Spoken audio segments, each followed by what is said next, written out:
Salut, c'est Trado, je suis content de vous retrouver pour la mise à jour de la matrice de trading sur CFD euro dollar. Je vous rappelle que tout ce qui suit est donné à titre purement informatif. Vous devez vous rapprocher d'un professionnel pour savoir si l'utilisation des CFD à risque limité correspond à votre profil d'investisseur.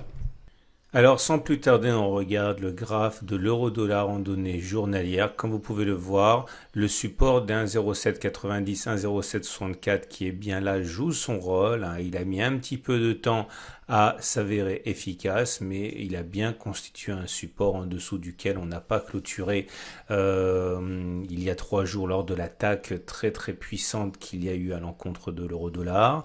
La prochaine résistance importante est 1,0990, 1,0980 juste là au-dessus. On descend d'une unité de temps, regardez les données 4 heures avec ses repères en tête. Comme vous pouvez le voir, la tendance pour l'instant demeure globalement baissière, même si elle est de moins en moins, car nous sommes en dessous de la moyenne mobile à 50 périodes qui descend, mais maintenant nous sommes au-dessus de la moyenne mobile à 20 périodes qui descend. Donc la tendance de plus court terme est haussière, mais la tendance de fond demeure baissière. On voit l'attaque qui a eu lieu sur la zone de support à 1,0790, 1,0764.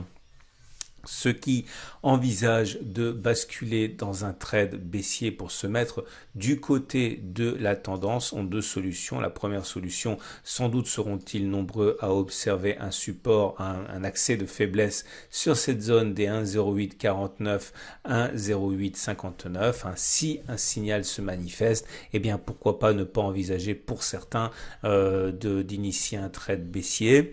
Autre solution, évidemment, une cassure de support ici, une cassure de support comprise entre 1,0727 1,0735 pourrait être de nature à déclencher des ventes.